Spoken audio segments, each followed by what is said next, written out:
Good morning, sir.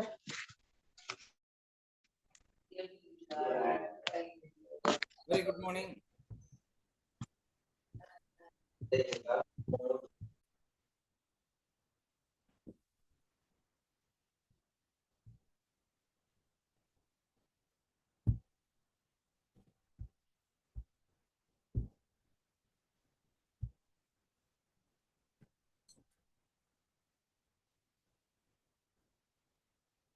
இப்போ கிளியரா தெரியுதுங்களா? கிளியரா இருக்கா?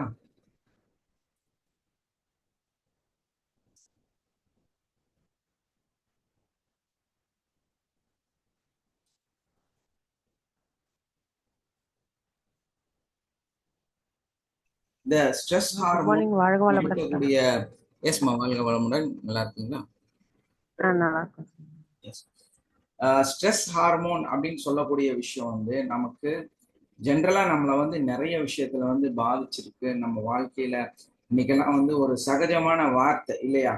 என்ன ப்ராப்ளம் அப்படின்னு, நான் ரொம்ப ஸ்ட்ரெஸ்ஸா இருக்கிறேன், எனக்கு இந்த ஜாப்ல வந்து ரொம்ப ஸ்ட்ரெஸ்ஸா இருக்கு, இந்த லைஃப்ல வந்து எனக்கு ரொம்ப ஸ்ட்ரெஸ்ஸா இருக்கு, என்னால எதையுமே மேனேஜ் பண்ண முடியல, என் வாழ்க்கை வந்து கேள்விக்குறியா இருக்கு, அதுக்கு வந்து என்னன்னா நான் ரொம்ப ஸ்ட்ரெஸ்ஸா இருக்கிறேன், நான் ரொம்ப ஃபீல் பண்றேன். இந்த மாதிரி வந்து நம்ம எப்பவுமே ஜென்ரலா பேசிட்டே இருக்கக்கூடிய ஒரு வார்த்தையா மாறிடுச்சு. ஆனா இந்த ஸ்ட்ரெஸ் அப்படிங்கிறது ஆக்சுவலா எப்ப நமக்குள்ள வந்திருக்கும்? ஃபர்ஸ்ட் கொஸ்டின் அது இல்லையா? எப்ப இது உருவாயிருக்கும் அப்படின்னா, நம்மளோட ஆதிகால மனிதர்கள் இருப்பாங்கல்ல, ஒரு 1000 வருஷம் 3000 வருஷம் அந்த மாதிரி பல 10,000 வருஷத்துக்கு முன்னாடி, லட்சம் வருஷத்துக்கு முன்னாடி அவங்களுக்கு தான் ஃபர்ஸ்ட் ஸ்ட்ரெஸ் உருவாச்சு. ஆனா அவங்கள்ட்ட எல்லாம் என்ன சொல்லி வச்சிருக்காங்க? ஸ்ட்ரெஸ்ஸுங்கிறது பிரசன்ட்ல இருக்கக்கூடிய இந்த மாடர்ன் லைஃப்ல இருக்கிறவங்களுக்கு தான் ஸ்ட்ரெஸ் அதிகம் அப்படின்னு. உண்மை அப்படி கிடையாது. ஆக்சுவலா வந்து இந்த ஸ்ட்ரெஸ்ஸுங்கிறதே வந்து யாருக்கு அதிகமா இருந்துச்சு அப்படின்னா, ஆதி கால மனிதனுக்கு தான் ரொம்ப அதிகமான ஸ்ட்ரெஸ் இருந்துச்சு. ஏன்? யாருக்கா ஐடியா இருக்கா? ஏன் ஆதி கால மனிதனுக்கு அதிகமான ஸ்ட்ரெஸ் இருந்துச்சு? மிருகத்தோட தாக்கம் அதிகமா இருக்குன்னு நினைச்சுட்டு இருந்ததுன்னு நினைக்கிறேன் சார். எப்படிங்க சார்?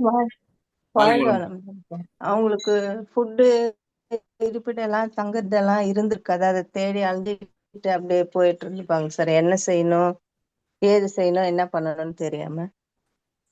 ஆக்சுவலா என்னன்னா அதுல அவங்களோட வாழ்க்கையில மெயினான கான்செப்ட் என்ன? ப்ரொடெக்டிவ். அவங்க வந்து செல்ஃபா ப்ரொடெக்ஷன் பண்ணியே ஆகும். ஏன்? பயங்கர மோசமான வைல்ட் அனிமல் வந்து நிறைய அவங்கள சுத்தி இருக்கும் இல்லையா? எந்த நிமிஷமும் அவங்க குழந்தைய தூக்கிட்டு போய் சாப்பிட்டுரும். எந்த நிமிஷமும் தனியா இருந்தா, அந்த பெரிய ஒரு ஆளா இருந்தா கூட தூக்கிட்டு போயிடும். ஒரு சரி ஓரமா நம்ம வந்து எங்கேயாவது ஒதுங்கி இருக்கலாம்னா மலைப்பாம்பு வந்து அப்படியே முழுங்கிடும். சரி நம்ம தனியா இருக்கலாம் அப்படின்னு நினைச்சா சிங்கம் புலி வந்து சாப்பிட்டுரும். இப்போ இன்னும் கொஞ்சம் முன்னாடி போயிட்டோம்னா டைனாசர் அந்த மாதிரி பெரிய பெரிய மிருகங்கள் இருந்துச்சு. அதெல்லாம் வந்து எறும்பு மாதிரி மனுஷனை பார்த்துச்சு. ஸோ அந்த டைம்ல வந்து எந்த நிமிஷமும் மனுஷனை வந்து எந்த மிருகமும் சாப்பிடுது இல்லையா? ஏன்னா மனுஷனை விட எடையை விட பல மடங்கு எடை இருக்கக்கூடியது மிருகங்களா இருந்துச்சு. ஸோ அந்த சூழல்ல அவங்களுக்கு என்ன தேவைப்பட்டுச்சு?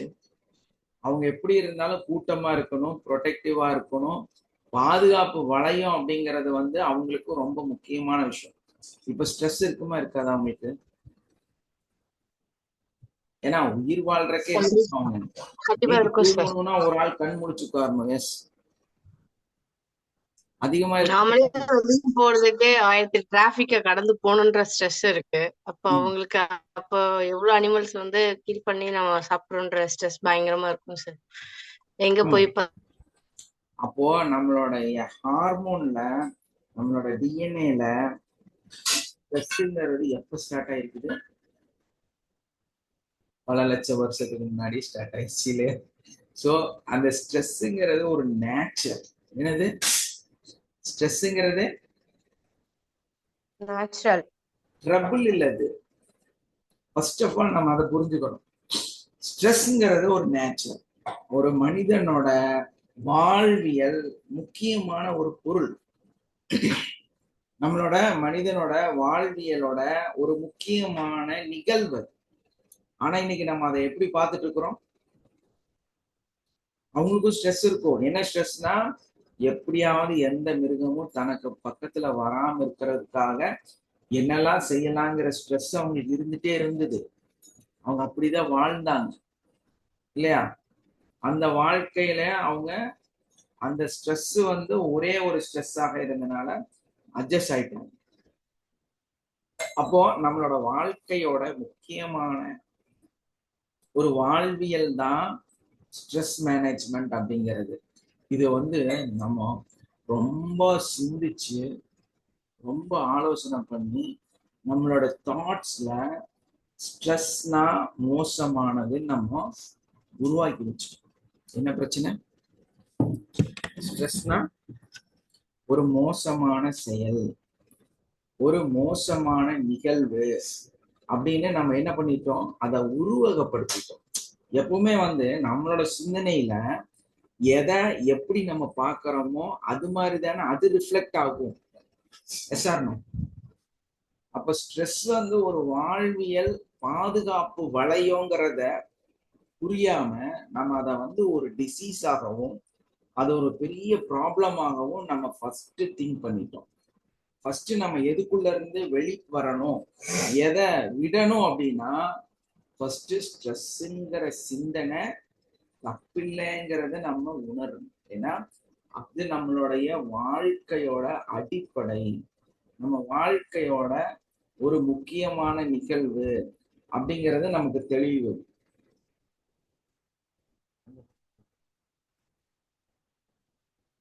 நமக்கு என்ன இருக்கணும்? புரியுதுங்களா? ஸ்ட்ரெஸ் வந்து ப்ராப்ளமா? ஸ்ட்ரெஸ் அப்படிங்கறதே வந்து ப்ரொடெக்டிவ். ஸ்ட்ரெஸ்ங்கிறது என்னங்க? அடிப்படை தேவைங்க சார். அடிப்படை தேவை, சில இடத்துல நமக்கு தேவைங்க. தேவைப்படுதுங்க அதுவுமே. அதே மாதிரி அது இருந்தாதான், ஸ்ட்ரெஸ் இருந்தாதான் நம்ம நல்லா வாழ முடியும். ஸ்ட்ரெஸ் வந்து ரொம்ப நன்மையை தரக்கூடிய ஒரு விஷயம். அப்போ அந்த ஸ்ட்ரெஸ் வந்து நல்ல ஸ்ட்ரெஸ்ஸும் இருக்குது, கெட்ட ஸ்ட்ரெஸ்ஸும் இருக்குது. இதை வந்து நாம சரியான முறையில ஹேண்டில் பண்ணா, இப்போ அந்த protection preparation of the body response, அதாவது நம்ம உடல்ல இருக்கக்கூடிய அந்த உடலோட இயக்கங்கள் எப்படி வேலை செய்யணும், என்ன மாதிரி ரெஸ்பான்ஸ் பண்ணணும் அப்படிங்கிறதுக்கே வந்து நம்மளுடைய பாடி ரெஸ்பான்ஸ் பண்றதுக்கு நமக்கு என்ன வேணும்? ஒரு ஸ்ட்ரெஸ் வேணும் இல்லையா?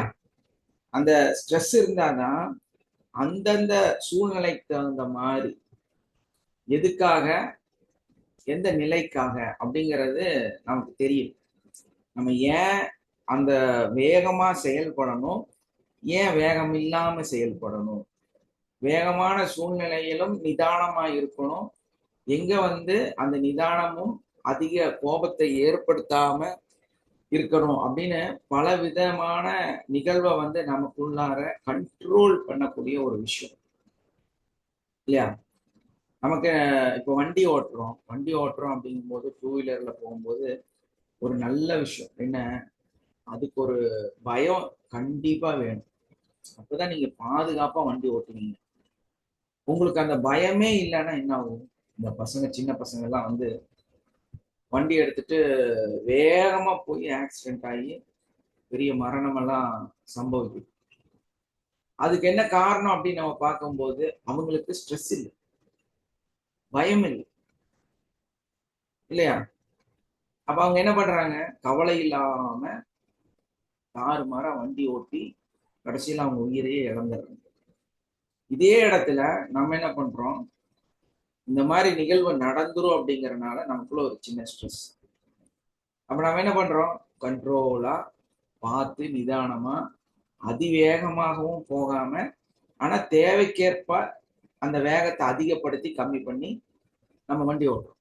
இப்ப இதுல நமக்கு ஸ்ட்ரெஸ் இல்லாம இருக்குமா? இந்த ஸ்ட்ரெஸ் தப்பா சரியா? சரியான ஸ்ட்ரெஸ் இல்லையா?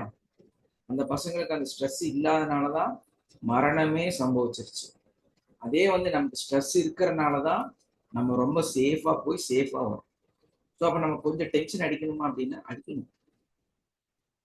டென்ஷன் அடிக்கணுங்க. உங்க வாழ்க்கையில டென்ஷனே இல்லாம இந்த எப்ப பார்த்தாலும் எல்லாரும் உங்களை பார்த்து நீங்க அமைதியா இருங்க, பீஸ்ஃபுல்லா இருங்க, அப்படியெல்லாம் மனுஷன் வாழ முடியாது. 24 மணி நேரம் பீஸ்ஃபுல்லாவெல்லாம் வாழ முடியாது. அதெல்லாம் பொய்யான கருத்து. மனுஷனா எல்லாமே இருக்கணும். நவ ரசம்தான் மனிதன் அப்படிங்கிறது. ஸ்ட்ரெஸ் இருக்குமானா இருக்கணும். அப்பதான் நீங்க நல்லா இருக்கீங்கன்னு அர்த்தம். நீங்க நல்லா இருக்கீங்கன்னு அர்த்தமே என்ன? நீங்க ஸ்ட்ரெஸ்ஸா இருக்கிறது தான். அப்போ நல்ல ஸ்ட்ரெஸ், கெட்ட ஸ்ட்ரெஸ். அந்த ஸ்ட்ரெஸ்ஸை வந்து நம்ம தெளிவா புரிஞ்சுட்டு அதுக்கு தகுந்த மாதிரி நம்ம ஒரு சின்ன சின்ன ரியாக்ஷன்லாம் நம்ம கொடுக்கும்போது நம்ம என்ன பண்ணலாங்க? சேஃபா போய் சேஃபா வரலாம். நமக்கு தேவையில்லாததெல்லாம் நம்ம இது பண்ணிடலாம். என்ன இந்த கெட்ட ஸ்ட்ரெஸ், ஓவர் ஸ்ட்ரெஸ் அப்படின்னு எல்லாம் சொல்லக்கூடிய வரும்போது இந்த ஸ்ட்ரெஸ் எல்லாம் நம்ம மேனேஜ் பண்ணிடுவோம். ஒரு பிரச்சனை இருக்க ஒரு சில செய்திகள் நம்ம கேட்கும்போது, ஒரு நிகழ்வு நமக்குள்ள நடக்கும்போது, திடீர்னு ஒரு நிகழ்வு நம்மளை வந்து தாக்கும் பொழுது என்ன ஆகுறோம் அப்படின்னா நம்ம அப்படியே ஃப்ரீஸ் ஆயிடுவோம், உறைஞ்சு போயிடுவோம். நம்மளால மூவ் பண்ணவே முடியாது. அந்த செய்தி கேட்டனவே அப்படியே படபடப்பாகி அப்படியே நின்றுவோம். அதுதான் அந்த ஃப்ரீஸ் ஸ்ட்ரெஸ் அப்படிங்கிறது. இன்னொன்று அந்த ஸ்ட்ரக், நம்மளால அடுத்த கால் எடுத்து வைக்க முடியாது, அடுத்த சிந்தனையை நம்மளால கொண்டு போக முடியாது, நம்மளால எதுவுமே செய்ய முடியாத ஒரு இடத்துல போய் நம்ம சிக்கிக்குவோம். அந்த மாதிரி இருக்கும் பொழுது நம்மளோட சிச்சுவேஷன் ஸ்ட்ரெஸ், அந்த சூழ்நிலை வந்து நம்மளை அப்படியே ஒரு சூழ்நிலை கைதியாக மாற்றிடும் இல்லையா? அப்ப நம்மளால என்ன பண்ண முடியாது? அடுத்த கட்டத்துக்கு நகரவோ, அடுத்த ஒரு முடிவெடுக்கவோ, அடுத்த ஒரு ஆக்டிவேஷன் செய்யவோ எதுவுமே நம்மளால முடியாம போயிடும். அந்த மாதிரி ஸ்ட்ரெஸ் வரும் பொழுது நம்ம என்ன பண்ணா ஸ்ட்ரெஸ்ஸை எப்படி ஹேண்டில் பண்ணலாம் அப்படிங்கிறது தெரியும். நார்மலாவே நம்ம உடம்பு ஒரு ரெஸ்பான்ஸ் இது கொடுக்குது. நார்மலாவே நம்ம உடம்பே வந்து நம்ம மூளையே வந்து இந்த மாதிரி ஸ்ட்ரெஸ்ஸுக்கு அதுவே ஒரு முடிவெடுத்துருது. முடிவெடுத்து என்ன பண்றதுன்னா சரண்டர். ஒன்னா ஃபர்ஸ்ட் தப்பிக்கிறதுக்கு முயற்சி பண்ணும். அங்கிருந்து எஸ்கேப் ஆகிறதுக்காக என்னெல்லாம் செய்ய முடியுமோ அதையெல்லாம் முயற்சி செஞ்சு பார்க்கும். இந்த மாதிரி ஸ்ட்ரக் ஆகும். அந்த முயற்சிகள் வந்து ஃபெயிலியர் ஆயிடுச்சுன்னா என்ன ஆகுங்க? சரண்டர் ஆயிடும். சரண்டர் ஆகிற அது வந்து இயற்கையாவே நமக்குள்ள இருக்கக்கூடிய ஒரு நிகழ்வு. இந்த சரண்டர், இந்த போனிக் அப்படின்னு சொல்ற அந்த சிஸ்டம் வந்து நமக்குள்ள நமக்கு தெரியாம ஒர்க் ஆயிடும். நீங்க சில இடத்துல வந்து சிலருக்கு நம்ம தெளிவா பேசலாம்னு சொல்லி எல்லாம் இது பண்ணியிருப்போம். அவங்க பேசிட்டே இருக்கும்போது ஒரு வேர்டு டக்குன்னு போட்டுருவாங்க. போட்டனே நம்ம எப்படி ஸ்ட்ரக் ஆயிடுவோம். அதை சம்மதிக்க கூடாதுன்னே நம்ம பேசுறதுக்காக போயிருப்போம். அந்த டாக்ல நான் அதை அவங்ககிட்ட சம்மதிக்க மாட்டேன், நான் அதை எதிர்த்து பேசி அதை சரி பண்ணிட்டு வருவேன்னு நம்ம போயிருப்போம். ஆனா நம்ம என்ன ஆகும்? ஒரு இடத்துல ஸ்ட்ரக் ஆயிரும். அந்த ஸ்ட்ரக் ஆயிட்டோம்னா நம்ம மூளை வேலை செய்யாது. அவங்க சொல்றது அப்படியே எஸ் சொல்லிடும். சரிங்க, சரி அப்படிங்கிற ஒரு இடத்துக்கு நம்ம தள்ளப்படுவோம். இது ஆக்சுவலா என்ன நடக்குதுன்னா நீங்க தெரிஞ்சு செய்யறது கிடையாது. உங்க மூளை அப்படித்தான் ரெஸ்பான்ஸ் பண்ணும். உங்க மூளை என்ன பண்ணுங்க? அப்படிதான் ரெஸ்பான்ஸ் பண்ணும். அதனாலதான் இப்போ ஒரு மிருகம் வந்து நம்மளை தாக்குது அப்படின்னா ஒரு லெவல் வரைக்கும் நம்ம சண்டை போடுவோம்.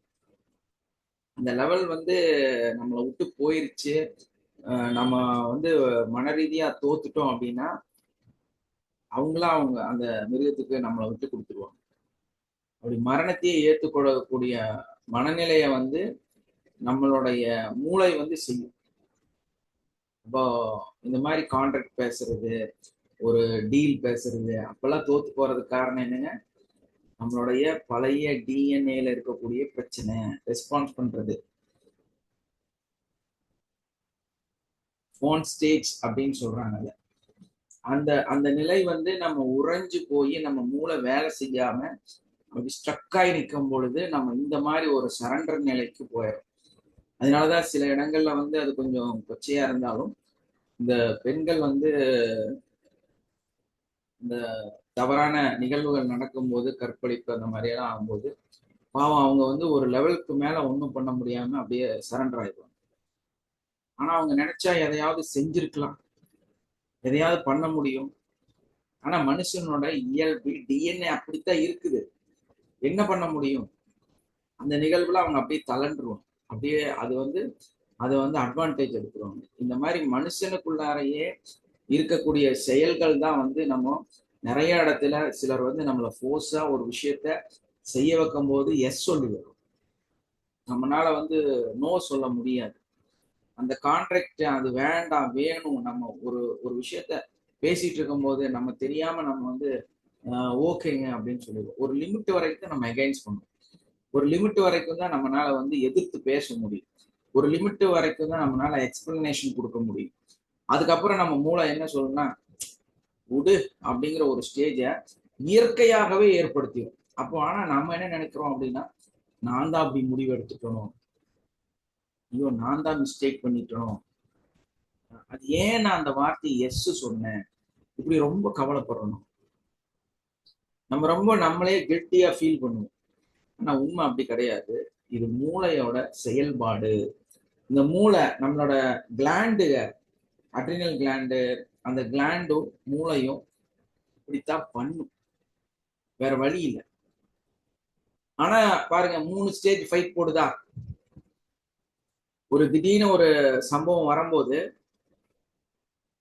ஃபைட் ஆர் ஃபிளைட், ஒன்னா சண்டை போடு இல்லைன்னா ஓடி போயிடு. இந்த முயற்சியை வந்து அதிகமா அந்த மூளை வந்து செய்யுது. அதையெல்லாம் செஞ்சுட்டு அதுக்கு வந்து முடியாம போயிடுது, டயர்ட் ஆயிருது. ஒரு நாய் கடிக்க வருதுன்னா ஒரு லெவல் வரைக்கும் ஓடு ஓடு ஓடுன்னு ஓடுது. ரொம்ப ஓடி முடியல, அந்த நாயும் ரொம்ப துரத்திடுச்சுன்னா என்ன பண்ணுவாங்க, அப்படியே நின்றுருவாங்க இல்லையா, நாயும் கடிச்சிடும். இதுதான் அந்த சரண்டர் நிலை அப்படின்னு சொல்றது. இது வந்து மனிதனோட இயல்பாகவே ஒரு லெவலுக்கு அப்புறம் எல்லா உயிரினும் அப்படிதான். இப்ப மீன் பிடிக்கிறதுனா என்ன பண்ணுவாங்க, ஃபர்ஸ்ட் எடுத்தோடனே தூண்டில் போட்டு ஒரு பெரிய மீனா இருந்தா பிடிச்சிருவாங்க. ஆனா அதை வந்து தண்ணியிலிருந்து எடுக்க மாட்டாங்க, அதை கொஞ்ச நேரம் ஓட விடுவாங்க. ஏன், அது வெயிட் ரொம்ப அதிகமா இருக்கு, அதை வந்து தூக்க முடியாதுங்கிறனால என்ன பண்ணுவாங்கன்னா அதை கொஞ்ச நேரம் அப்படியே அந்த தூண்டிலே ஓட விட்டுருவாங்க. அது ஓடி ஓடி ஓடி இந்த இழுத்து இழுத்து ஓடி ஓடி கொஞ்ச நேரம் ஆகும்போது அது அப்படியே மெதுவா ஒரு மயக்க நிலைக்கு. ஆக்சுவலா அந்த மீன் நினைச்சா அது தப்பிக்க முடியும், அதுக்கு உயிர் போல, உயிர் இருக்குது. ஆனா அது ரெஸ்பான்ஸ் என்ன பண்ணிருச்சு, மூளை சொல்லிடுச்சு, நீ அவ்வளவுதான் முடிஞ்சுட்ட, விட்டுரு, இதுக்கு மேல நீ இல்லை அப்படின்னு அந்த மீன் கிட்ட அந்த மீனோட மூளை சொல்லிடுச்சு. ஸோ அதனால என்ன ஆகும்னா சரண்டர் நிலைக்கு வந்துடுவது. அதுவா வந்து அப்படியே பக்கத்துல அப்படியே மயங்கிற மாதிரி காமிக்கும். தூக்கி உள்ள போட்டு அந்த கம்பியை கழட்டி விட்டா படப்படான்னு குதிக்கும், மேல தெரிக்கும், எட்டி குதிக்கும், ஃபைட் பண்ணும், எல்லாம் பண்ணும். அப்ப அந்த மாதிரிதான் மனிதனோட இயல்பும். ஒரு லெவல்ல நம்மளை வந்து அரெஸ்ட் பண்ணி நம்மளை வந்து அப்படியே வந்து ஒரு கார்னர் பண்ணி உட்கார வைக்கும் போது நம்ம அப்படியே சைலண்டா உட்காந்துருவோம். அந்த ஸ்பீச் முடிஞ்சதுக்கு அப்புறம் இல்லைன்னா அதுக்கு நமக்கு ஒரு வாய்ப்பு கிடைச்சதுன்னா நம்ம அதை வந்து திரும்ப அதே ஆக்ரோஷத்தோட எடுத்து சொல்றதுக்கு தயாராகும். இந்த மாதிரி வந்து நம்மளுடைய அந்த ஸ்ட்ரெஸ் ஹார்மோன் நம்மளை நன்மையாகவும் தீமையாகவும் பல இடத்துல அணுகுது, பல இடத்துல நமக்கு வந்து ஒர்க் ஆகுது. அதை நம்ம எப்படி ஹேண்டில் பண்றோம், எப்படி வந்து நம்ம அதை செயல்படுத்துறோம் அப்படிங்கிறது தான் ரொம்ப ரொம்ப முக்கியம். ஏன்னா நம்மளோட இந்த அட்ரினல் அப்படிங்கிற அந்த கிளாண்டு தான் இதுக்கு இந்த ஸ்ட்ரெஸ்ஸுக்கு மெயின் கான்செப்ட், மெயினான ஒரு விஷயம். அதுதான் வந்து அதிகமா நம்ம உடல்ல வந்து இந்த அட்ரினல் சுரப்பதன் மூலமாகத்தான் நம்ம உடல் வந்து ஃப்ரீஸ் ஆகுறதும் இல்ல வந்து அதிகமான ரத்தம் ஓடுறது, அதிகமான ரத்தம் ஓட்டத்தை வந்து அதிகப்படுத்துறது. அப்ப என்ன ஆகுது, நம்ம உடம்பு வந்து அதிக வேகமா பிளட் ஓடும் போது நம்ம உடல் வந்து குளிர்ச்சி தன்மையை வந்து அதிகமா உணர ஆரம்பிக்கும். அப்ப அந்த குளிர்ச்சி வரும்போது நம்ம என்ன ஆகும்னா நம்ம உடல் வந்து ஒரு மாதிரி ஃப்ரீஸ் ஆக ஆரம்பிக்கும். அந்த வேகமா பிளட் ஓடும் போது, அந்த பிளட் ஓடும் போது நமக்கு அதனாலதான் கை கால்லாம் விரைக்க ஆரம்பிக்கும், நடுங்கும். இதுக்கு என்னன்னா நம்மளோட இன்னொரு விஷயம் என்னன்னா நம்மளுடைய இந்த ஆக்டிவேஷன்ல அதிகமா பாதிக்கப்படுறது லிவர், நம்மளுடைய கல்லீரல்.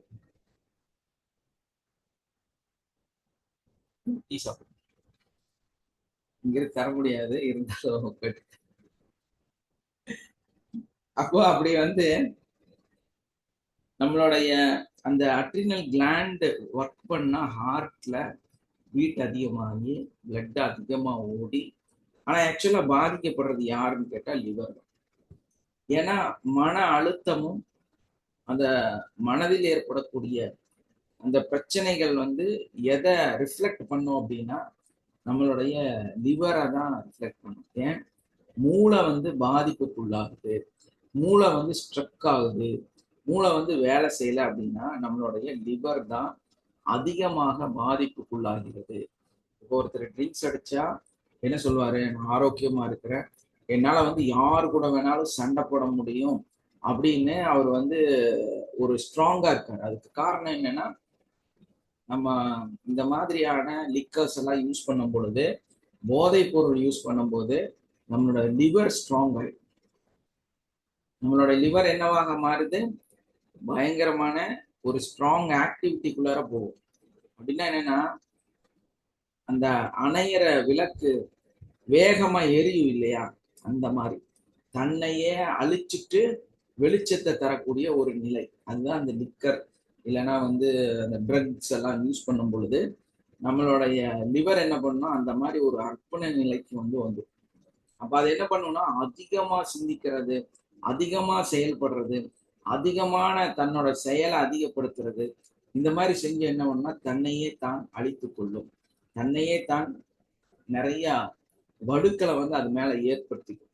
ஏன்னா லிவர் பாதிப்புங்கிறது என்ன ஆகும்னா லிவருக்கு மேல நிறைய வெட்டா உருவும்.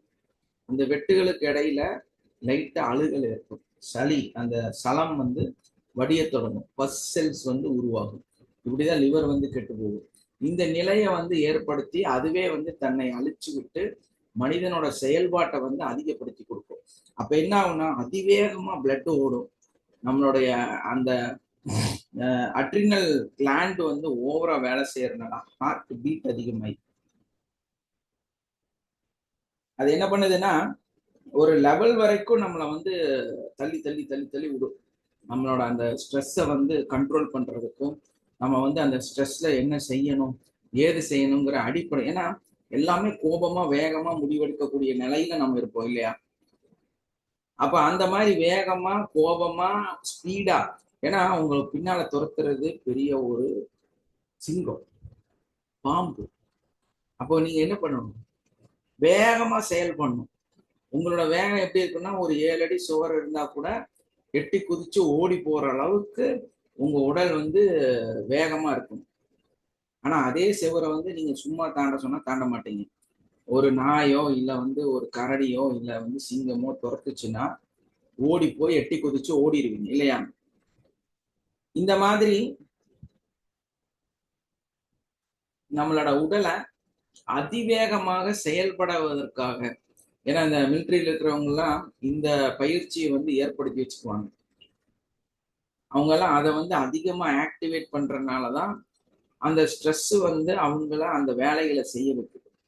அவங்களால மட்டும் அந்த பயிற்சி எடுக்கும் பொழுது அதிகமான உயரத்தை வந்து ஏறி 10 அடினாலும் அவங்க குதிச்சு ஏறி ஜம்ப் பண்ணி போயிடுவாங்க. ஸோ இந்த ஒரு கான்செப்டை,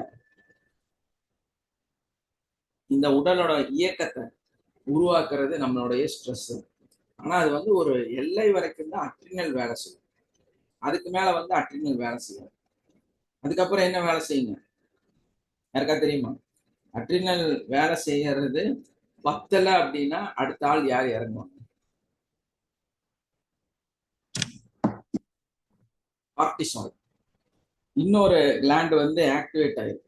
இதுதான் நம்மளோட லைஃப்பை வந்து ஒரு மாதிரி கேள்விக்குறியாக மாற்றக்கூடிய ஒரு இடம். எல்லையை கடந்த ஸ்ட்ரெஸ் நமக்குள்ள இருந்தா, ஏன்னா இது என்ன பண்ணுது அப்படின்னா நேர் எதிராக வேலை செய்யும். கார்டிசால் என்ன பண்ணுதுங்க, அட்ரினலுக்கு நேர் எதிராக ஆப்போசிட்ல வேலை செய்யுது. அப்ப என்ன ஆப்போசிட்ல அது வேலை செய்யுது அப்படின்னா இதை வந்து எதை கண்ட்ரோல் பண்ணும்னா நம்மளோட உடல்ல அதிகமா இப்ப ஸ்ட்ரெஸ் ஆச்சுல்ல, ரத்தமெல்லாம் ஓடிச்சு, ஹார்மோன்லாம் பயங்கரமா வேலை செஞ்சுது. இதையெல்லாம் மொத்தமா சப்ரஸ் பண்ணுது, நேர் எதிராக வேலை செய்யும். இது என்ன ஆகுதுன்னா, நம்மளுடைய growth ஹார்மோன் இருக்குல்ல, நம்ம மூளை வளர்றது, உடல் வளர்றது, நம்மளோட ஒரு ஒரு செல்களும் வளர்றது, இந்த விஷயத்த மொத்தமா இல்லாம பண்ணும். இதனாலதான் இந்த ஸ்ட்ரெஸ் அடிக்கும் போது அதிகமா ரொம்ப ஸ்ட்ரெஸ் ஆனா மண்டையில முடியே இருக்காது இல்லையா? மண்டையில முடியே இருக்காது. 20 வயசு கூட, 23 வயசு, 24 வயசு கூட இருக்காது. பலா பலா பலா பலான்னு ஹெல்மெட்டே போட வேண்டாம். ஏன் அப்படின்னா, அந்த சின்ன வயசுலயே அந்த பையன் ரொம்ப ஸ்ட்ரெஸ். அவனுக்கு அட்ரினல் மட்டும் வேலை செஞ்சுட்டு இருந்தா ஓரளவுக்கு ஃபேட்டு அதிகமாகி, இப்போ சிலர்லாம் பார்த்தீங்கன்னா பயங்கர குண்டா இருப்பாங்க, ரொம்ப ஒல்லியா இருப்பாங்க. இந்த மாதிரி ஏதாவது ஒரு அந்த ஃபேட் ரிலேட்டடா எல்லாம் இருக்கும். இதெல்லாம் அட்ரினல் லெவல்லயே அவங்க வாழ்ந்துட்டு இருக்காங்கன்னு அர்த்தம். இந்த அட்ரினலை எல்லாம் கடந்தவங்க தான் பால் ஹேர், சுத்தமா முடி கூட இல்லாம போய் ஹார்மோன் எல்லாமே செத்து போயிருந்து வைங்களேன். நம்மளுடைய மத்த ஹாப்பி ஹார்மோன், மத்த ஹார்மோன் எல்லாமே செயல்பாடுகள் எல்லாமே வந்து இல்லாம போயிடும். ஏன்னா கார்டிசால் வந்து வேலை செய்ய ஆரம்பிச்சிருச்சு. அது வேலை செய்ய ஆரம்பிச்சதுன்னா நம்மளுடைய growth மொத்தமா கட் பண்ணி விட்டு, எந்த ஒரு growthம் உடம்புல வராததை ஏற்படுத்தி, அதனாலதான் சொட்டையாயிறாங்க. ஓவர் ஸ்ட்ரெஸ் அடிச்சா சொட்டை, ஓவர் ஸ்ட்ரெஸ் அடிச்சா முடி போயிடுது, ஓவர் ஸ்ட்ரெஸ் அடிச்சா பயங்கர குண்டாகிறாங்க, ஓவர் ஸ்ட்ரெஸ் அடிச்சா என்ன ஆகுதுங்க, ஏஜ் ஃபேக்ட் தெரியும். ஏஜ் ஃபேக்ட் ஏன் தெரியணும்? ஸ்ட்ரெஸ் அடிக்கிற நீ ரொம்ப அமைதியா சந்தோஷமா இரு, உன்னோட ஆயுள் அதிகமாகும். உன்னை பார்த்தாலே அப்படி ஒரு தேஜஸ் இருக்கும். அப்படி சந்தோஷமா இருங்க, சந்தோஷமா இருங்க. அதான் உண்மை. ஓவர் ஸ்ட்ரெஸ் அடிச்சா, ஓவரா சிந்திச்சா நம்மளுடைய அந்த பாடி growth ஹார்மோன்ஸ் செத்து போயிடும். அப்ப என்ன ஆகும்? வயசாயிடும். உங்களுக்கு ஒரு 40 வயசு கூட இருக்காது, 60 வயசு மாதிரி தெரியும். 60 வயசு கூட இருக்காது, நடக்க முடியாம ரொம்ப தளர்ந்து போயிடுவாரு. ஏன்னா பிள்ளை கட்டி கொடுத்தங்க, இது அந்த வேலை ரொம்ப கஷ்டங்க, இது வருமானம் எல்லாம் போயிடுச்சுங்க, நிறைய என்ன ஏமாத்திட்டாங்க, இந்த மாதிரி எவ்வளவோ ஸ்ட்ரெஸ் வந்து மனுஷனுக்கு இருந்துட்டே இருக்கு. இதுல எல்லாம் ஒரு லெவல்ல போனவன்னா தப்பிச்சு போயிடுவார். ஆனா வந்து ஒரு மிடில் கிளாஸ்ல அப்படியே அப்படியே ஓடிடுவாங்க. இந்த தோல்வி, ஏமாற்றம், எல்லையை கடந்த ஏமாற்றங்கள், இதெல்லாம் வந்து அவங்க வாழ்க்கை கேள்விக்குறியாக குழந்தைகள்லாம் வந்து ஏமாத்திடுவாங்க. அவர் வந்து ரொம்ப நம்பிக்கையா எல்லாம் செஞ்சிருப்பாரு, எல்லாத்தையும் தூக்கி கொடுத்துருப்பாரு, கடைசியில மொத்தமா குழந்தை அடக்கம் மனைவி அடக்கம் ஏமாத்திடுவாங்க. அவர் பாத்தீங்கன்னா அவ்வளவு நொந்து ஒரு மாதிரி, அவருக்கு வயசு கேட்டோம்னா ஒரு 50 55 அவ்வளவுதான் இருக்கும். 85 90 வயசு மாதிரி இருப்பாரு. சாப்பிட மாட்டாரு, சாப்பிட முடியாது, ரொம்ப ஃபீல்லையே இருப்பாரு. கணவனை ரொம்ப நம்பி வாழ்ந்துட்டு இருப்பாங்க, கணவன் இழந்துருவாங்க. அப்போ ஒரு பயங்கரமான ஸ்ட்ரெஸ், அந்த இழப்பு வந்து அவங்கள ரொம்ப உடம்பெல்லாம் வடிஞ்சு, வயசு ரொம்ப தெரிஞ்சு, இந்த மாதிரி மேக்சிமம் ஒரு 45 வயசு கூட இருக்காது, பார்த்தோன்னா ஒரு 60 வயசு மாதிரி இருப்பாங்க. அவங்களோட ஸ்பீச்சு, பழகிறது எல்லாமே ரொம்ப ஏஜ்டா, ஒரு மாதிரி ரொம்ப விரக்தியா, அவங்க வாழ்க்கைய வந்து ரொம்ப ஒரு மாதிரியா பேசிட்டு பழகிட்டு இருப்பாங்க. இதுக்கெல்லாம் காரணம் என்ன அப்படின்னா, இந்த கார்டிசால் வந்து ஆக்டிவேட் ஆயிடுச்சுன்னு. அதுக்கப்புறம் அந்த எல்லையை கடந்த ஸ்ட்ரெஸ், அதாவது சமாளிக்க முடியாத மன அழுத்தம், அந்த நிலை வரும்போதுதான் இவங்களோட எல்லா ஹார்மோன்ஸும் வளர்ச்சியும் உடல்ல. இப்ப சமீபத்துல வந்து நான் ஒரு இந்த அம்மா வந்து ரொம்ப போல்ட்டு, அழகு, கலரு, அன்பு எல்லாமே அதிகம். அவங்க வந்து ஒரு அற்புதம்னு கூட சொல்லலாம். அவ்வளோ சூப்பர் பர்சன்.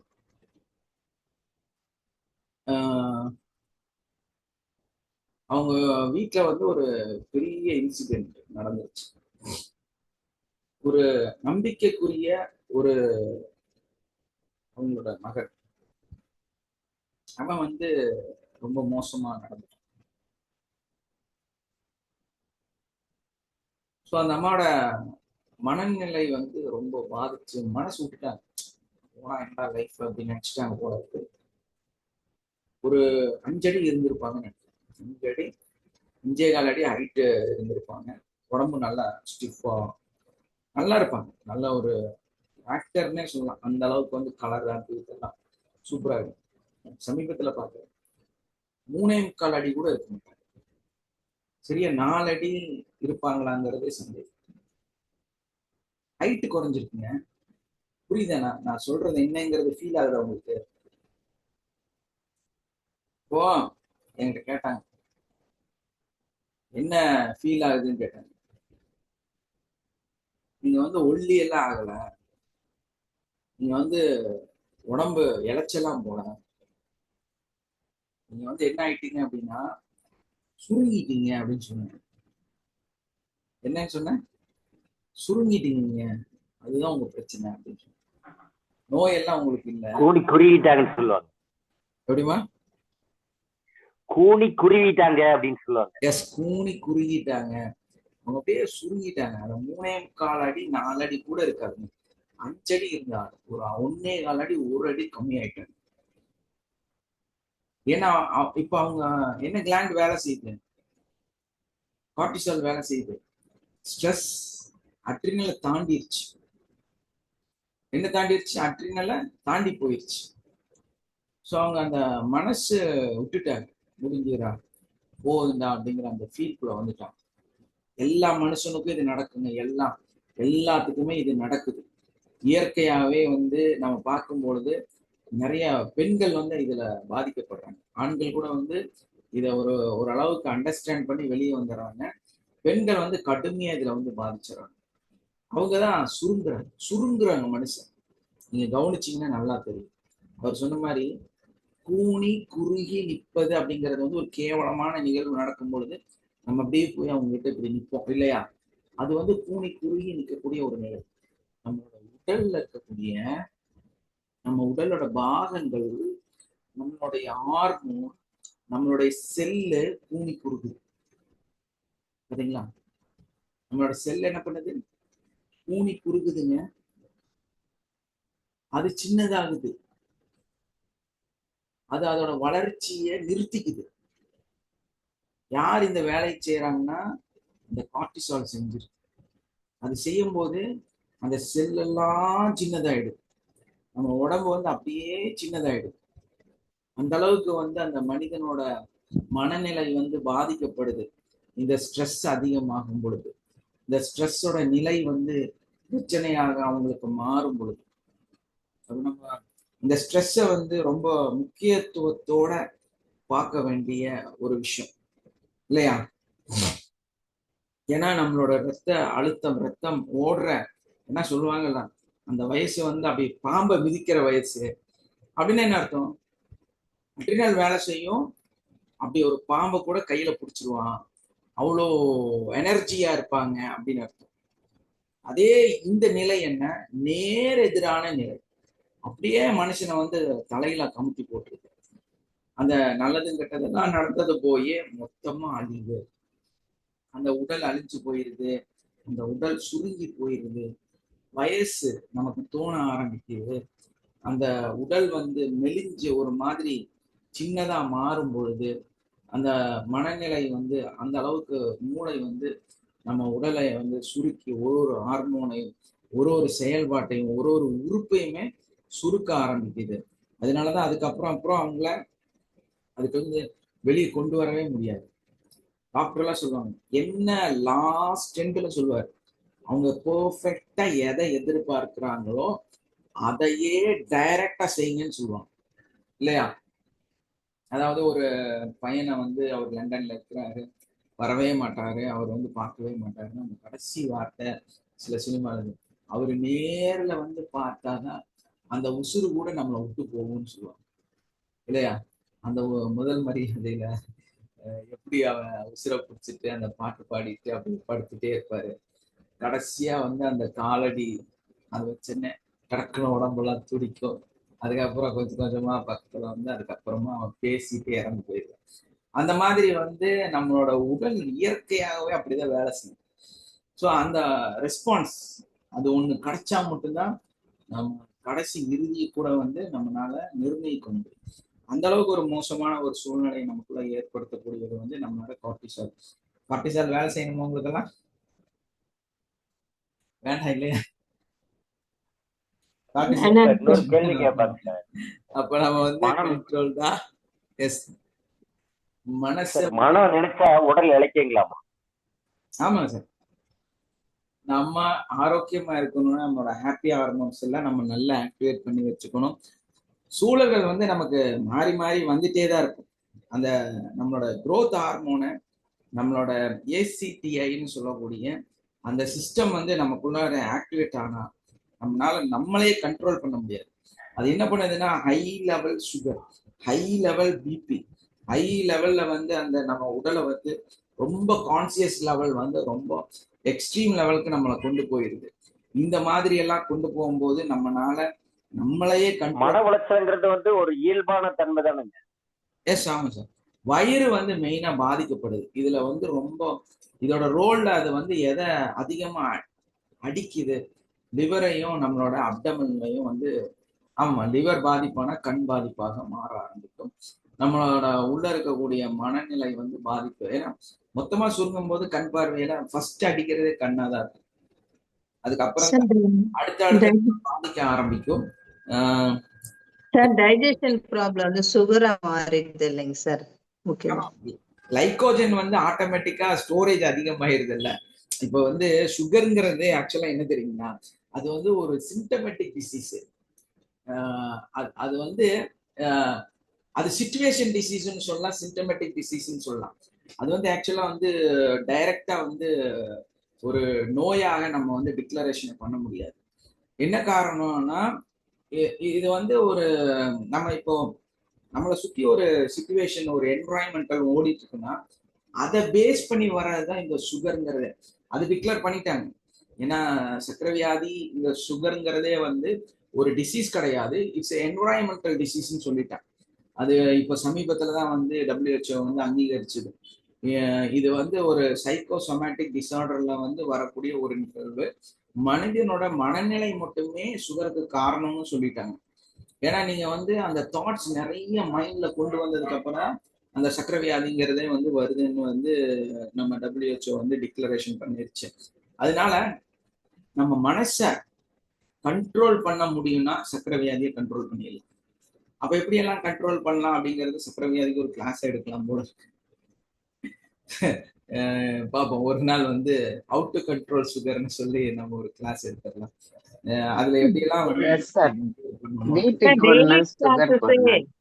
சார் டெய்லி கிளாஸஸே அதுதான் சார் போயிட்டு இருக்கு நமக்கு. டெய்லி கிளாஸ் நம்ம கரெக்டா அட்டென்ட் பண்ணிட்டு இருந்தாலே ஓரளவுக்கு மன கிடைச்சிரும்.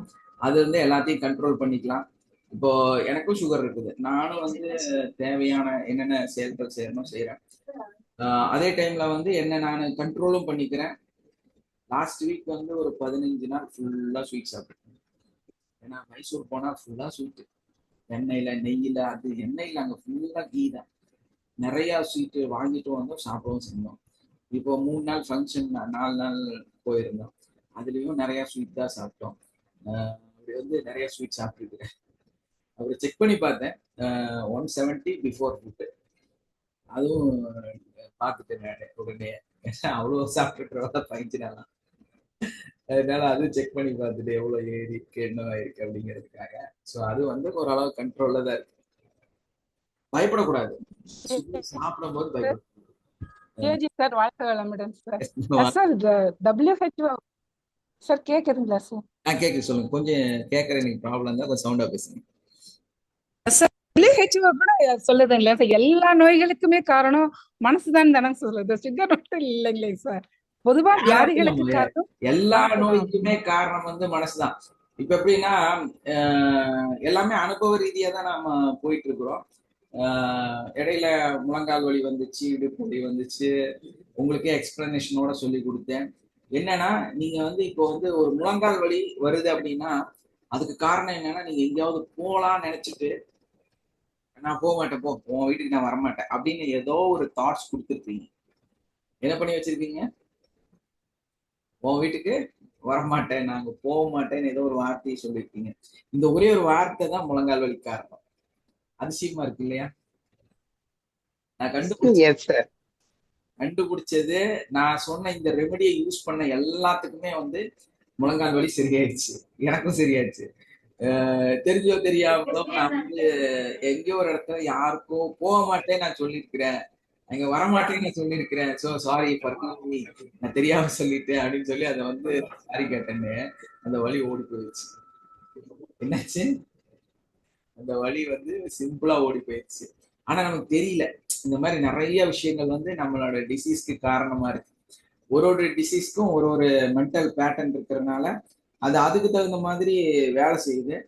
அது வேலை செஞ்சு நம்மளை வந்து கண்ட்ரோல் பண்ணுது. அப்ப நம்ம தேவையில்லாத அந்த சிந்தனைகளை வந்து கண்ட்ரோல் பண்ணணும். ஏன்னா நம்ம உடம்புல வந்து அதிகமான ஃபேட் உருவாகுறதும் அதே மாதிரி ஆக்சிஜன் லெவல் கம்மி ஆகுறதும் இதெல்லாம் இந்த கார்டிசோல் ஆக்டிவேட் ஆனா நடக்குதுங்க. அந்த என்னெல்லாம் குறையுது அப்படின்னா ஆக்சிஜன் லோ ஆயிடுது, பிரீத்திங் ப்ராப்ளம் வந்துடுது, சுகர் ஹை ஆயிடுது, பிபி ஹை ஆயிடுது. அந்த ஏசிடிசிங்கிற அந்த சிஸ்டம் வந்து நம்ம உடம்புல அதிகமா வேலை செய்ய ஆரம்பிச்சிருது.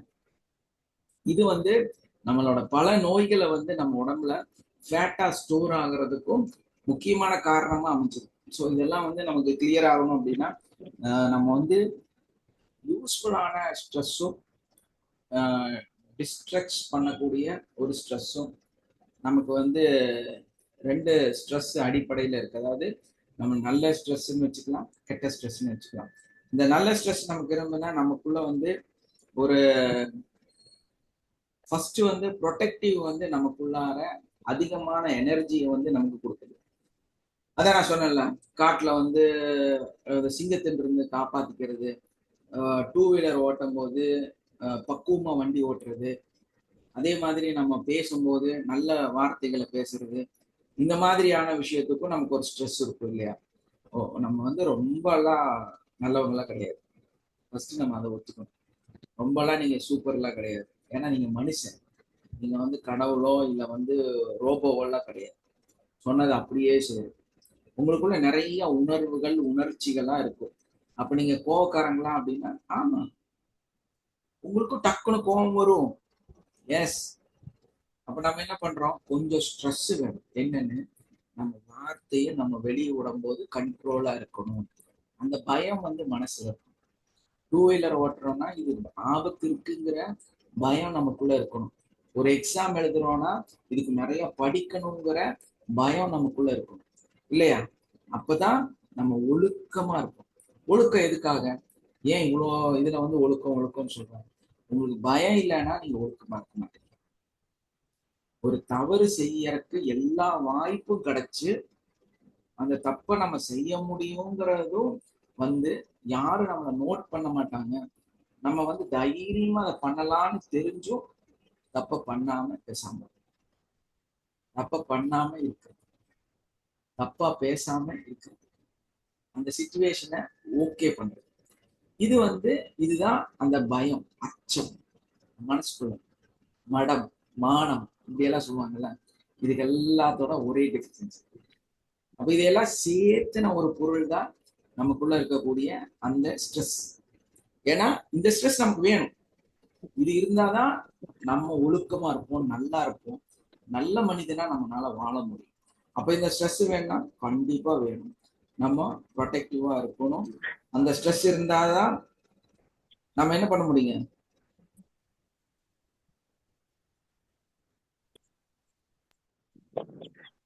என்ன பண்ண முடியும்? இயல்பா அக்செப்ட் பண்ணிட்டு லைஃப் ஸ்ட்ரெஸ் இல்லாத போக முடியும் சார். எஸ். நம்ம ஆனா நம்ம அடுத்த கட்டம் ஒரு கெட்ட ஸ்ட்ரெஸ் அப்படின்னு நம்ம சொல்லும் போது நம்மளோட ரெஸ்ட்லெஸ், அதாவது ஒரு விஷயத்தை திரும்ப திரும்ப திரும்ப சிந்திக்கிறது. ஒரு சம்பவம் நடந்துருச்சு, ஒரு தப்பு ஆயிருச்சு, தப்புக்கான வாய்ப்புகள் நமக்கு கிடைச்சது. ஏதோ ஒரு சூழல்ல சின்னதா ஒரு தப்பு பண்ணிட்டீங்க அப்படின்னா, இல்ல உங்ககிட்ட யாராவது தப்பா நடந்துட்டாங்க அப்படின்னா, ஏதாவது ஒரு வார்த்தையை பேசிட்டாங்க அப்படின்னா, ரெஸ்ட்லெஸ்ஸா ஃபீல் ஆகும். திரும்ப திரும்ப உட்கார்ந்து அதையே சிந்திச்சு சிந்திச்சு சிந்திச்சு இப்படி ஆயிடுச்சு, இப்படி பண்ணிட்டாங்களே, இப்படி சொல்லிட்டாங்களே, பேசாம இருந்திருக்கலாமே, நான் இப்படி பேசாம இருக்கலாம். இப்படி வந்து உங்களையே நீங்க வந்து திரும்ப திரும்ப ரெஸ்ட்லெஸ்ஸா மாத்துறது. இது வந்து ஆகாது. இது வந்து இந்த ஸ்ட்ரெஸ் நமக்கு ஆகாது. இது வந்து நம்ம உடம்ப வந்து பாதிச்சிடும், நம்மளோட மனசை பாதிச்சிடும். அப்போ தப்பு தான், ஓகே, தப்பு தப்பு தப்பு தான், அதுல மாற்றமே இல்லை. ஆனா நீங்க அதை நினைச்சு நினைச்சு நினைச்சு நினைச்சு அது உள்ள போய் அதை வந்து வளர்த்தி அதை உங்களை நிம்மதி இல்லாம ஆக்கி உங்களையும் நீங்க அழிச்சுக்கிறது. இப்படி செய்யலாமா? செய்யக்கூடாது இல்லையா? இந்த ஸ்ட்ரெஸ் ஆகும். இந்த ஸ்ட்ரெஸ் வந்து நம்ம மெயின்டைன் பண்ணக்கூடாது. அதை விட்டு கொடுத்துரும். அதை வந்து ஓகே ஓகே, நான் தப்பு தப்பா பண்ணேன், சோ வாட், மனுஷன் தானே, மனுஷன் தானே, நீ ரோபோவோ கடவுளோ இல்ல வந்து தேவதையோ மேல இருந்து குதிக்கவோலாம் இல்லை. இல்ல, புரிதல் இல்லாம நீ செஞ்சுட்ட. ஒரு லிமிட்டேஷன்ல உனக்கு புரிதல் வரல. மனுஷங்கிறத கத்துக்கிறவன் தான். ஸோ லேர்ன் மோர் அபவுட் அப்படிங்கும்போது அந்த லேர்ன் தான் எல்லாமே. எல்லாமே கத்துட்டு தான் மனுஷன் வாழ்வான். அது வரைக்கும் கொஞ்சம் வாசி இருக்கும். ஒரு விஷயத்த கத்துக்கிற வரைக்கும் ஒரு வாசி இருக்கும், எனக்கு எல்லாம் தெரியும் அப்படின்னு. கத்துக்கிட்டதுக்கு அப்புறம் ஐயோ எனக்கு தெரியாம போயிடுச்சுன்னு சொல்லுவோம். ரெண்டையும் அதே மனுஷன் தான் பேசுவோம். ஸோ இது வந்து ரியாலிட்டி, இது வந்து உண்மை, இது வந்து நம்ம வந்து புரிஞ்சுக்கக்கூடிய ஒரு விஷயம். அப்ப அதனால தப்பு பண்ணுவாங்களா அப்படின்னா தப்பு பண்ணுவேன். தப்பு பண்ணா என்ன பண்ணுவேன்? மன்னிப்பேன். அதை செஞ்சுட்டு போவோம். மனுஷனா அதான், நீ தப்பு பண்ணுவ, அப்புறமா மன்னிப்பு கேட்பேன், உன்னை மன்னிக்கிறதுக்கனே நான் இருக்கிறேன். அது யாரு? பிரபஞ்ச சக்தி, பிரபஞ்சம். உன்னை நான் விரும்புறதே அதனாலதான் சொல்லுது. பிரபஞ்ச சக்தி என்ன சொல்லுது? நான் உன்னை ரொம்ப விரும்புறதுக்கு காரணமே என்னன்னா, நீ தப்பு பண்ணுவ, அப்புறமா மன்னிப்பு கேட்ப. தேவர்கள், தேவதைகள், அத நல்ல ஆத்மாக்கள், மேல இருக்கக்கூடிய ரிஷிகள் யாரோ இருந்துட்டு போறாங்க. அவங்க எல்லாருமே என்ன பண்ணா தப்பு. சார் ஒரு டவுட் சார். இப்போ சார் இது இதான் தவறுன்னு நமக்கு நல்லாவே தெரியும் சார். திரும்ப திரும்ப பிரபஞ்சம் நம்மளை மன்னிக்குதுன்னு இருந்தா கூட நம்ம திரும்ப திரும்ப தவறுகள் செய்துட்டே இருக்கும்போது அது எப்படிங்க சார்? மன்னிப்பு கேட்கணும். சாதாரணமா நினைச்சிட்டீங்க. அப்படி இல்ல, நீங்க நினைக்கிற மாதிரி மனுஷன் இல்லைங்க சார், நான் வந்து வேற மாதிரி நினைக்கிறேன் சார். நீங்க இப்ப சொல்றதுக்காக அந்த மாதிரி கேட்டுட்டா என்ன? அதாவது பிரபஞ்சம் வந்து எப்படி பார்க்கும் அப்படின்னா, அதுக்குண்டான பார்த்து அதுக்குத்தான் அப்புறமா மண்டையில ஒரு கொட்டு கொடுக்கும் பாத்தீங்களா, அப்பதான் சார் உட்காருவாங்க. அது வந்து எப்படின்னா அச்சமூட்டி எச்சரிக்கை செய்யும். ஃபர்ஸ்ட், அதாவது ஃபர்ஸ்ட் ஆப்ஷன் கொடுக்கும் போ அப்படின்னு. செகண்ட் ஆப்ஷன் வந்து லைட்டா மண்டையில ஒரு தட்டு கொடுக்கும். அந்த ஒரு தட்டுங்கிறது ஒரு ஜர்க்கு, அதாவது ஏதாவது ஒரு பெரிய நோய் வந்து நீங்க போய் திரும்பி வராத அளவுக்கு போய் படுத்துருவீங்க. அதுலயும் திருந்தல, திரும்ப அதே தப்பு பண்றீங்க அப்படின்னா உங்களோட அந்த நாடி நிரம்ப ஒரு ட்விஸ்ட் பண்ணி விட்டுரும். அதுக்கப்புறம் கை வேலை செய்யாது, ஒரு கால் வேலை செய்யாது, ஜென்மத்துக்கும் அந்த நோயினால நீ அனுபவிச்சுட்டு கிடப்ப. சோ அதுக்கெல்லாம் காரணம் என்ன அப்படின்னா, நிறைய மனிதர்களுக்கு அப்படிதான் தண்டனை கொடுக்கணும். அப்பவும் நீ திரும்ப அப்படின்னா அங்க இருக்கு என்ன போய்க்க வேண்டியதுதான். இல்லைங்க சார், நீங்க இப்ப சொல்றதுக்கு நம்ம ஏதாவது அந்த மாதிரி இல்லைங்க சார். நீங்க சொல்றதுக்காக கேட்டேன் சார். என்ன தப்பு செஞ்சா பிரபஞ்சம் தான் இருக்குன்ற மாதிரி. அது அந்த மாதிரி இதான் ஸ்டேஜ் இல்ல, சிம்பிளா புரிஞ்சுக்கலாம். Very simple. இப்ப சார் அந்த நீங்க சொன்னீங்க இல்லைங்க சார், அட்ரினல் வேலை செய்யணும்னா கார்டிசல் அது அப்படியே மனுஷனை சுருக்கிடுன்றதெல்லாம் எங்க சாருக்கு அது அப்படியே நேரடியா பார்த்தேன் சார். நானு அந்த அளவுக்கு இருந்தாரு சார் அவரு. அதுக்கப்புறம் தான் அப்படியே ஆளு அவர் இருந்த ஹைட்டுக்கு அப்படியே அப்படியே குறைஞ்சி அந்த மாதிரி இருந்து இப்போ திரும்பி மனுஷனா இருக்காரு சார். அவர் அப்படிதான் சார் இருக்காரு இப்போ. கண்டிப்பா. அதனாலதான் சொல்றது, அதிகமா பாவம் மன்னிப்பு ஸ்ட்ரெஸ் ஓவரான ஸ்ட்ரெஸ் சார் அவருக்கு அப்பெல்லாம். என்ன ஸ்ட்ரெஸ் இப்பதானே சார் நான் இங்க வந்துதான் சார் ஃபுல்லாவே இன்னுமே கண்டுபிடிச்சது. நம்ம ஜியோஜிக்கு வந்து நிறைய கண்டுபிடிச்சு அத அவருக்காக நம்ம டேப்பிங் கொடுத்து இது பண்ணி சொல்றோம் சார். அடுத்தவங்களுக்கு நம்மளும் வந்து டேப் பண்ணி சரிப்படுத்துறோம். அது ஒரு நல்ல விஷயம். எனக்கும் அப்படிதான் சார் நடந்தது. என்னோட உருவமும் சின்னதா போயிடுச்சுங்க சார். போயிட்டு அப்புறம் தான் இப்போ பரவாயில்ல, நல்லா இருக்குங்க சார். S, okay. அப்போ நம்ம இது க்ளோஸ் பண்ணிடலாம். மணி 8 ஆயிடுச்சு. நிறைய எழுதி வச்சிருக்கேன் உங்களுக்காக, இருந்தாலும் ஷார்ட்டா சொல்லிடுறேன். நல்ல ஸ்ட்ரெஸ் வந்து நமக்கு வந்து நிறைய மோட்டிவேஷனுக்கு யூஸ் ஆகும். நிறைய நம்மளோட ஃபீலிங்ஸை வந்து கண்ட்ரோல் பண்றதுக்கு, மேனேஜ் பண்றதுக்கு நல்ல ஸ்ட்ரெஸ் வந்து யூஸ் ஆகுது. அதே டைம்ல வந்து நம்மளுடைய கான்ஃபிடென்ட் லெவல் அதிகப்படுத்துறதுக்கும், பாசிட்டிவான நம்மளோட எக்ஸ்பெக்டேஷன்ஸ், நம்மளோட எதிர்பார்ப்புகள், நல்லது நடக்கணும்னு நம்ம நினைக்கிறோம், நல்லா உயரணும்னு நினைக்கிறோம், பெருசா கோல் பேசுறியம்மா? எஸ் ஏம்மா போன போட்டு பேசுறோம், ஃப்ரீ ஆயிட்டாரு. கோல் செட் வந்து நமக்கு வேணும்னு நினைக்கிறோம். அந்த மாதிரி கோல் செட் பேசுறேம்மா, அப்ப காலைல கட்டி பண்ணிட்டு பேசல உமா கஷ்டப்படுவார்ல, பேசு.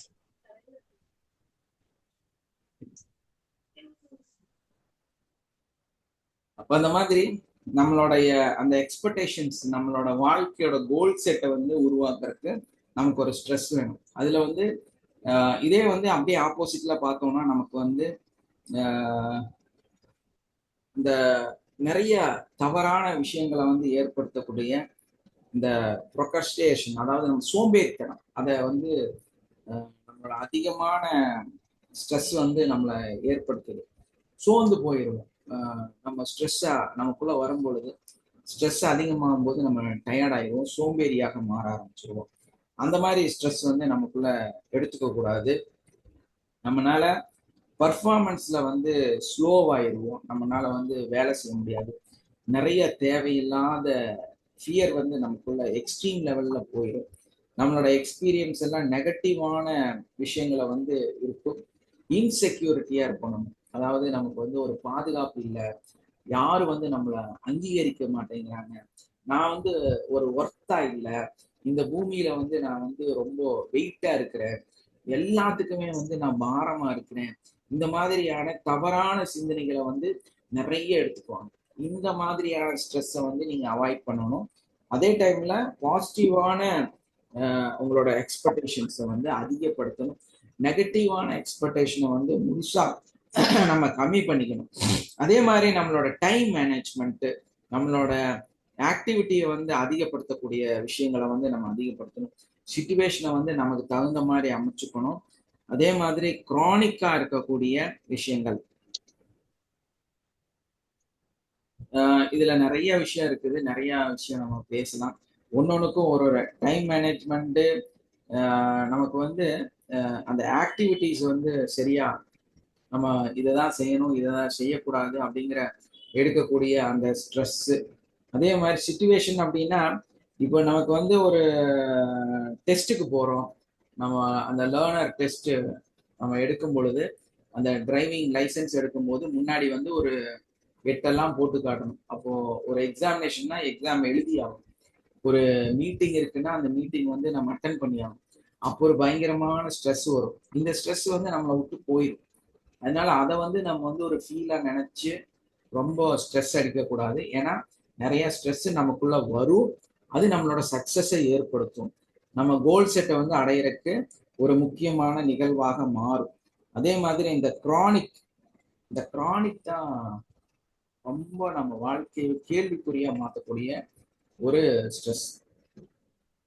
இப்போ நம்மளுடைய நேரடி வகுப்பு 3ஆம் தேதி விழுப்புரத்துல நடத்துறோம். அதுல ஜாயின் பண்றதுக்கு விருப்பப்படுறவங்களுக்கு நிறைய அட்வான்டேஜ். நான் எப்பவுமே வந்து உங்களுக்கு ஒரு விஷயத்த நேர்ல செய்யும் போது நிறைய விஷயம் வந்து நம்ம கொடுப்போம். அந்த மாதிரி நிறைய விஷயத்த கொடுக்கக்கூடிய ஒரு அற்புதமான அந்த நிகழ்வு வந்து நம்ம நடத்த போறோம். ரொம்ப நாள் ஆச்சு உங்களை எல்லாம் நேர்ல சந்திச்சு. ஸோ அதில் நேர்ல சந்திக்க போறோம்.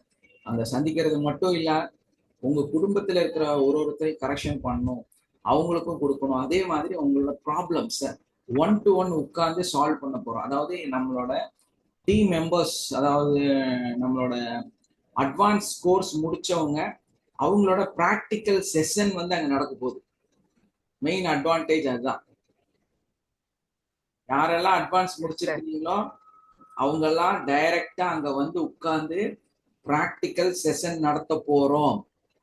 ஸோ அது ஒரு பெரிய அச்சீவ்மெண்ட்டா இருக்க போது.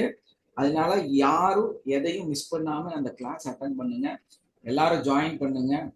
ஏன்னா அந்த ப்ராக்டிக்கல் செஷன் அப்படிங்கிறது வந்து என்னன்னு கேட்டீங்கன்னா, இப்போ மேபி நீங்க வந்து அட்வான்ஸ் முடிக்கல, ஆனா உங்களோட வாழ்க்கை சரித்திரத்தை, உங்க வாழ்க்கையில நீங்க என்ன கஷ்டப்பட்டுட்டு இருக்கிறீங்க, ஏன் உங்களுக்கு உங்க வாழ்க்கை நல்லா இல்லை அப்படிங்கிறத புட்டு புட்டு வைக்க போறாங்க நம்மளுடைய அட்வான்ஸ் கோர்ஸ் முடிச்சவங்க.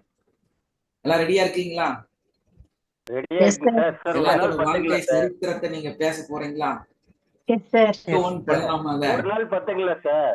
எல்லாரும் பண்ணலாம். பார்த்து தனித்தனியா பேசுறதுக்கு இல்ல 2 நாளா இருந்தா நல்லா இருக்குன்னு தோணுதுங்க. நல்ல கஷ்டம் சார். பாவம் எல்லாரும் ஸ்கூல் லீவ் வேற, எல்லாம் டூரு, குழந்தைங்க, கல்யாணம், அம்மா வீடு, பாட்டி வீடுன்னு எல்லாம் போயிட்டு இருக்கிறாங்க. ஸோ அதெல்லாம் டிஸ்டர்ப் பண்ணக்கூடாது. ஒன் டே கரெக்ட் இல்லைங்களா? ஒன் டேல வந்து நம்ம இதை பண்ண போறோம். நம்மளோட அட்வான்ஸ் முடிச்சவங்களுக்கு ஒரு பயங்கர ப்ராக்டிக்கல் செஷன் வந்து நடக்க போகுது. அதுல அவங்க எல்லாருமே வந்து உங்களுக்கு உங்களோட வாழ்க்கையோட நீங்க ஏன் சம்பாதிக்கல, ஏன் உங்களுக்கு அந்த நோய் இருக்குது, ஏன் உங்க வாழ்க்கை கேள்விக்குறியாக இருக்குது, ஏன் உங்க கணவன் மனைவி கடையில பிரச்சனை இருக்குது, ஏன் வந்து உங்க லைஃப்ல சில வெற்றியை வந்து உங்களால தக்க வச்சுக்க முடியல, நீங்க இந்த பிராக்டிஸ் பண்ணியும் உங்களுக்குள்ள என்ன தடைகள் இருக்கு அப்படிங்கிறத கண்டுபிடிச்சு சொல்ல போறாங்க. ஃப்ரீயா கிடைக்க போகுது உங்களுக்கு எல்லாத்துக்கும். இதோட ஃபீஸ் வந்து 5000 ரூபாய். எதுக்கு பார்த்து சொல்றதுக்கு தெரியுமா உங்களுக்கு?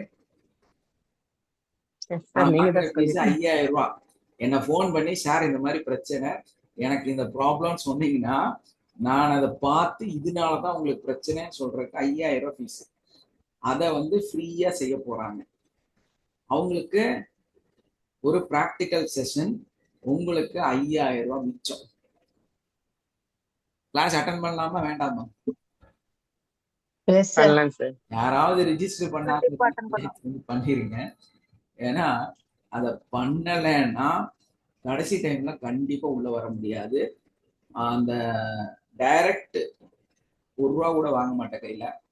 எதனாலன்னா டைரக்டா வாங்குற அளவு எல்லாம் புக் ஆயிடுச்சு. அதனாலதான் மெயினா. அதனால ஆல்ரெடி நீங்க எல்லாருமே பே பண்ணி புக் பண்ணி வச்சுக்கோங்க. இல்லைன்னா நம்மளால கடைசி டைம்ல ஒண்ணுமே செய்ய முடியாது. ஏன்னா சின்ன ஹாலு, நேத்து ரூம் புக் பண்றதுக்காக ட்ரை பண்ணோம். அன்னைக்கு வந்து பெரிய முகூர்த்தமாமா, அதனால அங்க இருக்கிற எல்லா ரூமுமே புக் ஆயிடுச்சு. நேத்து கொஞ்சம் வேற ஹோட்டல்ல இது பண்ணி 2 ரூம் எப்படியோ கஷ்டப்பட்டு புடிச்சு வச்சிருக்கேன். எஸ்மா சார் ஒன்னும் இல்லை சார். இந்த சார் ஓகே. ஸோ அது மாதிரி ரொம்ப ரிஸ்க் 10 எடுத்து வயது குழந்தை வர்றது கூட புக் பண்ணுங்களா சார்? ஏமா 10 வயது குழந்தை வர்றது கூட புக் பண்ணுங்களா சார்? ஆமாமா, எல்லாத்துக்குமே புக் பண்ணணும், எல்லாத்துக்குமே பேர் சொல்லணும். சீட்டு வேணுமல்ல, சீட்டு, சாப்பாடு, அதே மாதிரி அவங்களுக்கு அங்க வந்து அவங்களுக்கு ஸ்நாக்ஸு, அவங்களுக்கு போர் அடிக்காம இருக்கிறதுக்கு சில ஆக்டிவிட்டிஸு. ஏன்னா அது வந்து பெரிய மால், அதெல்லாம் சுத்தி பார்க்கறதுக்கு, இதுக்கு எல்லாத்துக்குமே உங்களுக்கு ஆக்சஸ் வேணும் இல்லையா? நீங்க அப்பதான் வந்து இந்த குரூப்ல இருக்கிறீங்க, நீங்க எங்க வேணாலும் போய் வர்றதுக்கு, நம்ம அந்த இதுல தங்குறதுக்கு எல்லாத்துக்கும் உங்களுக்கு ஆக்சஸ் வேணும் இல்லையா? ஸோ அதனால எல்லாத்தோட பேரும் சொல்லி நீங்க கண்டிப்பா புக் பண்ணி தான் ஆகும். அப்பதான் வந்து அது உள்ள என்ட்ரி ஆகும்.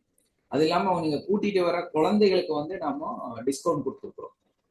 ஏன்னா குழந்தைகளுக்கு அதே ஃபீஸ் வாங்கக்கூடாதுங்கிறதுனால கம்மி பண்ணியிருக்கோம். அதே மாதிரி குழந்தைகளுக்கும் தனி செஷன் எடுக்கப்படும். குழந்தைகளுக்கு புரியுற மாதிரி சில விஷயங்கள் அவங்களுக்கு சொல்லி தரப்படும். ஓகேங்களா? அதனால இது ஒரு பெரிய ஆப்பர்ச்சுனிட்டியா தான் மாறப்போகுது.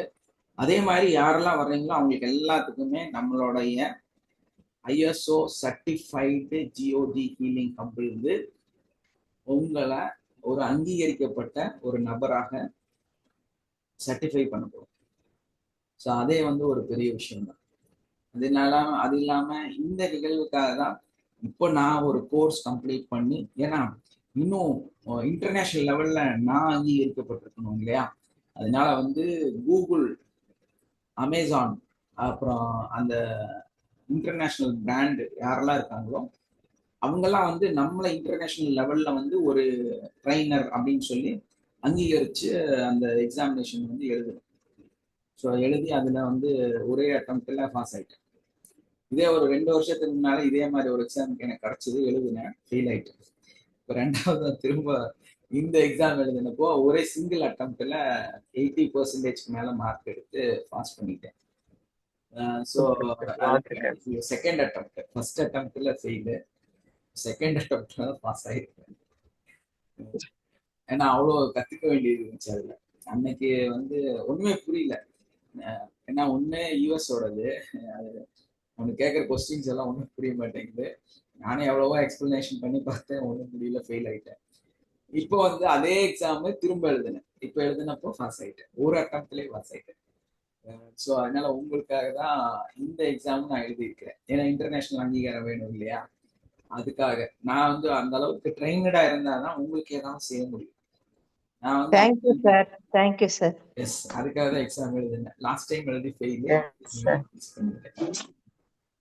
ஸோ அதெல்லாம் வந்து உண்மையிலே பிரபஞ்ச சக்தி நிறைய அந்த ஆன்சர் பண்ற அளவுக்கு அன்னைக்கு வந்து மைண்ட் ரிலாக்ஸேஷனோட இருந்துச்சு. 5 days அதுவே வந்து எக்ஸாம் சரியா போச்சு. கொஞ்சம் ஸ்ட்ரெஸ் இருந்துச்சு. எஸ், அதை எடுத்து ஃப்ரிட்ஜ்ல வைக்காத விட்டோம்மா. சரி, அதை ஊத்திடும்மா. உமா மைக் ஆஃப் பண்ணுவோமா? ஓகே. ஸோ அதனால வந்து நம்ம விழுப்புரம் மிகப்பெரிய சக்சஸ் ஆக மாறணும். அதுக்காக வந்து நீங்க எல்லாரும் சப்போர்ட் பண்ணணும். அதை ரிஜிஸ்ட்ரேஷனை ஃபர்ஸ்ட் எல்லாரும் கம்ப்ளீட் பண்ணிருங்க. உங்க குழந்தைக்கு அட்வான்டேஜ் இருக்கு, உங்களுக்கு அட்வான்டேஜ் இருக்கு, உங்க கூட வரவங்களுக்கு அட்வான்டேஜ் இருக்கு. அது இல்லாமல் அந்த சர்டிஃபிகேட் வேல்யூட மாத்துறதுக்காக தான் ஐஎஸ்ஓ சர்டிஃபைடு. அதுலேயே வந்து நல்ல ஒரிஜினலான நம்மளோட அறம் இருக்காங்கல்ல, அறம் அறக்கட்டளை சென்னை, அவங்க வந்து நம்மளை அங்கீகரிச்சிருக்கிறாங்க. ஸோ எனக்கு ஒரு அவார்டும் வந்து ரெக்கனைஸ் பண்ணியிருக்காங்க. ஸோ அறம்ல வந்து அந்த ஒரு அவார்டுக்கு வந்து கூப்பிட்டுருக்காங்க. அது இல்லாம வந்து நம்மளோட இதை ரெகனைஸ் பண்ணதும் அவங்க தான். அறம் நீங்க விஜய் டிவில எல்லாம் பார்த்துருப்பீங்கல்ல, அறம் அறக்கட்டளைன்னு சொல்லி அடிக்கடி நிறைய இந்த அது இதுல எல்லாம் வந்து ப்ரோக்ராம் பண்ணுவாங்க. அவங்க வந்து நம்மளை இண்டிவிஜுவலா நம்மளோட நிறைய வீடியோஸ் எல்லாம் பார்த்து அதுக்கப்புறமா நம்மளை செலக்ட் பண்ணி இன்னைக்கு வந்து எனக்கும் வந்து ஒரு அவார்டு வந்து அவங்க கொடுத்துறேன்னு சொல்லி பேசியிருக்காங்க.